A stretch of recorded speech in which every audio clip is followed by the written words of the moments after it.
Hey guys, welcome back to my channel. Welcome if you're new here. I'm Hannah. Today's video we'll be testing and reviewing the new ABH foundation. Well, I know loads of people have been doing like reviews on this, but I thought I'd give you my little shebang and my little opinion on the foundation and the setting powders. So if you want to see what my thoughts are on this bad boy, then please keep watching. Also, grab a cup of tea, grab a cup of coffee, grab something. I'm having a tea right now. I was going to have a coffee, but I was debating tea, hot chocolate or coffee. Tea, hot chocolate or coffee. I went with tea. So yeah, grab your tea, sit down and let's have a good old review and chit chat. So, into the actual foundation, I did receive it in PR, so thank you so much to ABH. This video is not sponsored in any way. I get PR from them, however, none of my reviews are paid for, anything like that. I would let you know and disclose that to you if I am. Even if I was being paid, all the opinions are my own. Foundations that they have gifted me right here in this little PR package, which probably if you're on Instagram you've seen everywhere. And we have the whole, this is so heavy, we have the whole selection of setting powders as well. I'm not going to go through all the shades of the setting powders, but I will swatch the foundation shades for you just because I know it will really help you with referencing. For those that don't know, I'll have all my references in the description, or like the main foundations that probably most of you might have or might not have. But my MAC reference, which is easiest, is NC25 to NC27, so that's always a good baseline to go off of. So yeah, I will be using the ABH A30 Pro brush as well, because this is supposed to be with the foundation, but obviously of course you can use whatever brush, sponge, whatever you want. Anywho, so I'm just going to quickly read the claims. Now, as soon as I saw the price, I was like, what the F? I'm going to be completely honest, like, I'm not going to say off the bat whether I'd want to buy it or not. I'm just being honest right now. I'd probably say no because of the price. Just being honest. That's just my personal opinion. Would I break the bank with £43? Probably not for a foundation, because I could probably get 4 Revolution foundations out of that. I could probably get a massive Poundland haul, a huge Primark accessory haul or whatnot. So you can get quite a lot for £43. I'm hoping that this is good. I'll give you my opinion whether that changes, even if the foundation is that amazing. I'm just thinking of the price. But if you can afford it, I'm hoping that this will be good for those that want to be able to afford it or don't really care about the price. Because I know a lot of you, it doesn't bother you. But for me, price is a massive, massive factor. Anywho, so it says it delivers. So we know it's dewy. I'm guessing luminous. I'm thinking they wanted to try to stay away with the dewy word, but it says luminous. It says it's a long-wearing, medium coverage, yet still feels weightless with looks ultra fresh. What the hell is wrong with me? And the coverage you've been waiting for, available in 50 completely natural shades. Lightweight foundations blurs any imperfections, including discoloration and unevenness, without caking or masking the skin's natural radiance. With seamless application, this easy to blend face makeup leaves the skin with a perfect looking complexion that is free of flashback and oxidization. So on the ABH website you can get this brush for £10 extra. Anywho, so it comes in 50 shades. I was gifted 300 range, which is the medium range.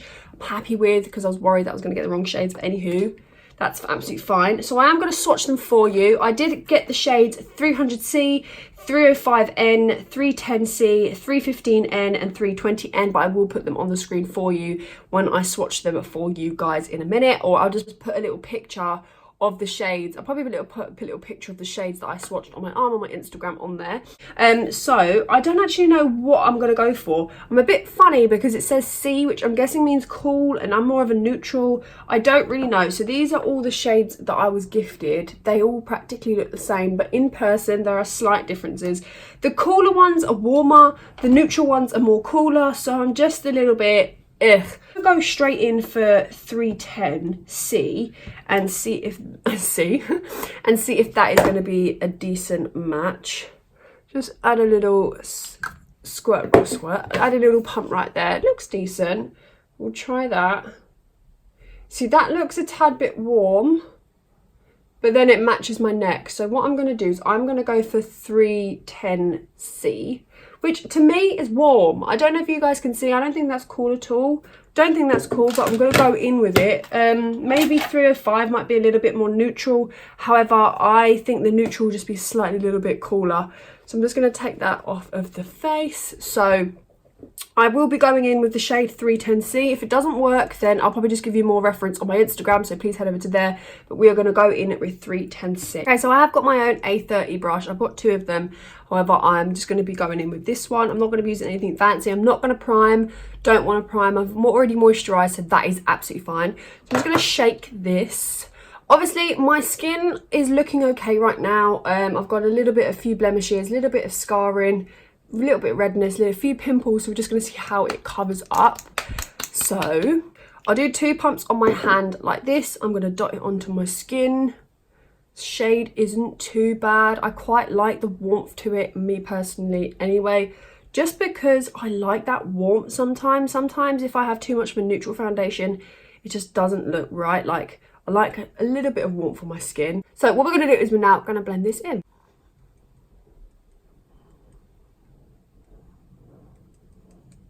Okay, so I'm still blending this in. It's taking me a little bit of time. I think it's the brush.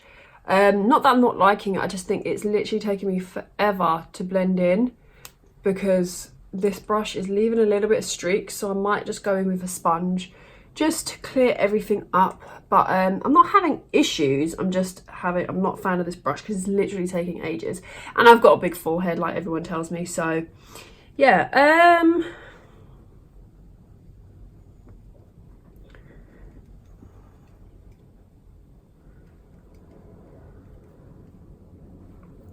Okay, so it's generally blended. I am now going to quickly go in with a sponge and just press the rest into my skin, just because I feel like it's going to leave streaks, this brush. So I'd probably avoid the brush, just being completely honest, my own opinion. I would leave the brush. Not terrible. Maybe it'd be better for, like, I don't know, contouring or blending out contour or focused areas. However, like on foundation for a full face, it's going to probably take some time. But if you have time, then yeah, of course, like, go for it. Okay, so this is my skin up close and personal to you guys. The shade isn't too bad, a little bit yellow, but I'm going to work with it because it matches my neck, so I'm not worried about that. However, I actually think this is a really low medium, maybe even light coverage. I feel it's more of a tinted moisturizer. I'm just being honest, like, it's not a bad thing, but I think I'm getting more tinted moisturizer vibes. And we did go in with 2 pumps, people. Remember that, we did go in 2 pumps. It's oxidized a tiny bit. I feel like it's gone a little bit too yellow, like I'm looking a little bit Simpson-y, but it's not cool. Like, the 310C is not cool at all. But yeah, if I come up really close and just show you my skin, you can see that redness is still there. My scar's seeping through. It's not bad. Like, I'm not saying I don't like it. I'm not expecting full coverage. It's sitting nicely on the skin. Feels really lightweight. Blends in really, really nicely. However, I just feel like it's just, when it says the medium coverage, I don't know, maybe you could get medium, maybe it's buildable. I don't know if it's mentioned if it's buildable, but my personal opinion anyway is that it does not cover. If you want something to cover, you're not going to go for this. But then maybe sometimes I like that because then you can really build with concealer.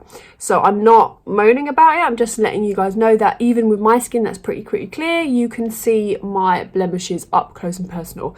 I don't have a really good camera, so I'm sorry if I can't show you properly, but I do use my iPhone XS.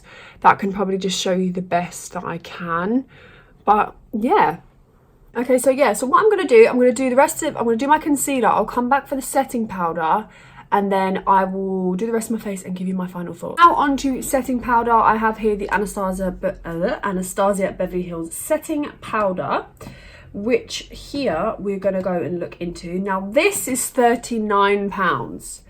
Now the Laura Mercier is 29, the Huda Beauty is about 28, so we are getting how many grams of product? We're getting 25 grams of product, which I guess is big. This looks big, however, I think the amount of product might be a little bit deceiving. I think you get a little bit more on the Laura Mercier, so hopefully this is good. So it says the loose setting powder, perfect, brightens and sets the makeup in place with ease. Lightweight, superfine powder goes on smoothly as it absorbs oil, minimizes shine, and leaves you with a flawless matte finish. Available in 4 natural tones and 1 universal translucent shade. Yeah, so I'm going to pick the shade Banana just because I want a little bit of a brightening. I would go with translucent, however, I'm fed up with translucent. I just want a banana shade. I am going to go in with a brush. I'm going to go in with an ABH A7 setting brush, just underneath my eyes. I did go in with the Too Faced concealer. I'm I'm just gonna set it before, I'm gonna get rid of the creases before I go in and set. It's gonna take a little bit on a brush like here and go underneath my eye.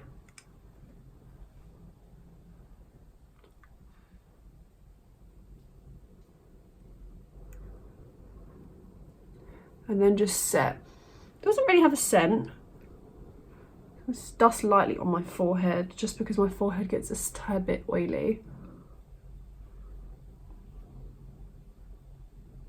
Definitely set. It's set pretty well with a brush. Normally setting powders with a brush look a tiny bit off. This definitely brightens. Sometimes with yellow powders, they add this weird cast on my eyes. Like, I don't know why, like my eyes go orange underneath, but this doesn't, which I am liking. Definitely set my under eyes. Like, I'm not getting any problems if I come up and show you. Like, it's definitely set my under eyes. Not caused any creasing. It looks really soft. Really blurred out my pores if I did have any pores. I do have a few around this area. It's really blurred them out. Definitely set. My foundation doesn't look too luminous anymore, but I only literally set underneath my eyes. When this sets down, it doesn't really set down luminous. More sets down like a demi matte. I personally feel maybe on my skin, maybe I've just set too much. But it does have that natural skin feel. Like, it's not, you can't see any, I'm not glowing anywhere. Sort of thing, like I'm not having a nice sheen to myself, so it's not a bad thing. Just, I think the luminous effect is probably just the initial application. I don't know. So yeah, I'm done. I'm back. I've done the rest of my face. If you want to see what this eye look is, please head over to my previous video, which should be up, where I was using some amazing palettes. So actually onto the foundation. Now my final thoughts on it is I don't know what my idea of it is, to be honest. It looks nice on the skin, it's holding up well. It's just not, I don't think it's a medium coverage foundation. I generally feel like it actually acts more of like a tinted moisturizer. It's definitely very lightweight, don't feel like I've got anything on. It doesn't move really, it normally just stays where it's put. I think for £43 it is quite a lot. I'm just going to be completely honest, it's not terrible, but I'm just going to be honest, there are other alternatives to go for, in my personal opinion. If you want to spend the £43 because you love ABH, then please go for it. However, I generally think that you could probably get other foundations. This doesn't mean that this is bad. I just feel like if you want the coverage, if you're looking for coverage, you're not going to get it as much. You could probably build on this foundation. I'd love to see how it builds, so I might be a build in the future, but of course head over to my Instagram because I will be using these foundations often. If you want something to build, if you want something lightweight and medium, maybe this is for you. I don't know too much on, I don't know, I just think about the price. Like, I don't want to recommend something to you guys. I'm just like, look, you could probably get other stuff with it. Don't get me wrong, I get the idea of it. However, I don't know, I feel like it's very much like many other foundations that I've used, just a little bit more expensive. Of course, this is only the first day I've used it. I will use it more, and probably if you want to ask me questions, please do. But it looks quite good up close and personal. If I come up and show you, like, it looks really nice up close and personal. Like, there's no like it's not clumped any dry patches, it's not getting oily, it's not moving around. You can just tell that it doesn't cover, which I actually like. I like how it doesn't look cakey, I like how it doesn't look drying, I like how it just makes my skin look very plump and whatnot. But I just feel that there are loads of foundations out there on the market these days that do this. So I'm just like, what I'm basically saying is that there's no like, oh my god, separation factor sort of thing. So if you want to get it. I'm just gonna be honest, like, I don't know, I'm just a bit on the fence with it, to be honest, in my personal opinion. If the price was maybe about £23, then maybe, but 43, it is a lot of money, and I don't want to say, guys, get it and you may not like it. So I'm just saying it's very mediocre, but I like it. I'll just be honest, I like it. So yeah, I hope you guys enjoyed this video. I hope this was helpful in any way. Sometimes it can be very difficult, especially because of the sometimes because of the audience that you have, and you don't just want to look at something and go, yes, it's great. I want to really focus on the price point for this video. So yeah, I hope you enjoyed this video. If you did, please give it a massive thumbs up. Like I said, all the opinions of my own. I show you my face up close and personal, so you can create your own verdict on how it looks on my skin. I may see stuff differently to how you see it, so so please feel free to just do whatever you want with the video. Please let me know what other videos you'd like in the comment section. If you have any questions, please feel free to bring it down there. I love all of you and I hope you guys take care. Bye!